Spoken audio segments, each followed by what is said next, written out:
All right, we are standing here with Hall of Famer DeAndre McDaniel. First off, how's it feel to hear that introduction? Oh, it feels amazing. Once again, it just feels like it's a job well done. I think it's just another accomplishment, and it's just a way for Clemson to say thank you for what you did for us. What does that mean to you to be in the Hall of Fame, knowing how so many great players have come through Clemson? Oh, it means a lot to me. I mean, to be honored with those amazing players. You know, I've played with a few of them, Daquan Bowers and C.J. Spiller. You know, like guys like that who's been there, and it's probably a lot more that I've coached with that's probably going to be there as well. But just to be honored with so many of those great legends, you know, it's awesome. All right, you and Kyle going in together. Any cool significance about that? Yeah, I mean, we played together. I guess he probably considered himself more of an athlete because he's getting nominated for a dual sport, but he was a baller, and I'm so honored to be recognized with him as well, man. Because I don't think people understand how great of a player he would have been on this football, could have continued to be on this football field, you know, because he left as a sophomore redshirt, if I'm not mistaken. And man, he was a great quarterback, and then went out there in baseball and did the same thing, you know. So it's definitely an honor to be recognized with him. All right, talk us through when you found out you made the Hall of Fame, the situation, the reaction, all that stuff. Well, I found out at the team meeting, and it was one of those moments where Coach Sweeney was going to surprise me, but my mindset had already shifted because he had told the team that we have all these players on the staff, and I don't think y'all understand who y'all are being coached by. So I'm gonna show y'all a few of their highlights and all this type stuff just to show y'all the players. So for me, my mind was like, oh, we got so much work to do, and this is about to be a long meeting. You know, so I was worried about the meeting being long. The next thing you know, he showed my highlights first, and I'm like, okay, here we go. You know, and then he tells me like, welcome into the Hall of Fame. You know, and when they brought that up, it was real special. All right. Any extra significance? You obviously from Tallahassee. You get inducted tomorrow afternoon. Florida State coming to town. How cool is that? Oh, it's amazing. It's amazing. Obviously, my family's going to come up.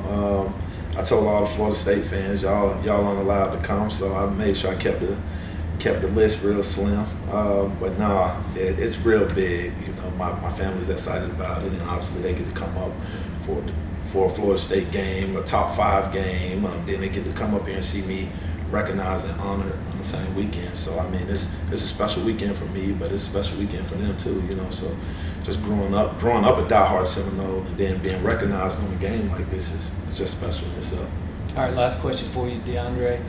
Growing up in Tallahassee, growing up Florida State, come to Clemson, had a great career here. You're still here. Yeah. A lot of Clemson guys are still here. Talk about why you stay here at Clemson and just that Clemson family that you guys talk to recruits and other folks. Well, that's the thing about Clemson. That's one thing I love about it, because when they say Clemson family, it's family, and that's in every aspect. I could go downtown and it's family down there. You know, I can go up to play golf and it's family there. You know, so it's family all over. But then you get here, Coach Sweeney always tells us, man, don't nobody know this program better than a former player.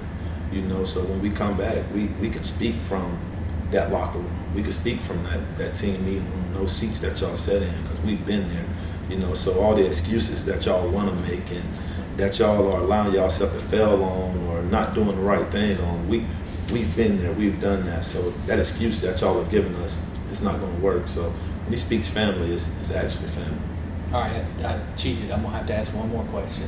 Your iconic picture pointing at Ponder after the interception. Walk us through that play and how you probably still hear about that today. Yeah, well, I definitely still hear about it to this day, but actually I knew the play was coming, and the crazy part is I thought I was going to be at safety at that play, but we had a money package coming in, so I was actually moving to linebacker. So some people probably see me still running over there like while the play was happening, but I kind of anticipated what was going on while I was running over there.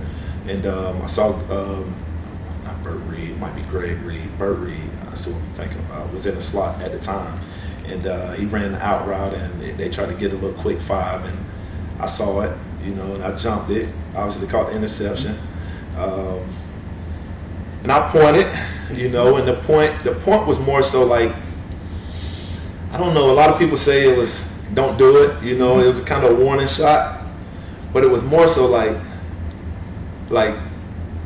man, I'm trying to tell you a block coming to block him. I'm trying to throw the quarterback off, so this don't have to happen, you know. But if people look at it, he actually tried to bring the hit to me, but I knew once we got to that moment that I was about to try to ruin him, you know, because I wanted to score. People were like, why you didn't cut back? Well, I wasn't thinking about cutting back. I wanted the quarterback to stop, but he came and I delivered the blow. All right, we want to thank Hall of Famer DeAndre McDaniel. Appreciate it. Thanks for having me. Thanks, bud. Appreciate it. Appreciate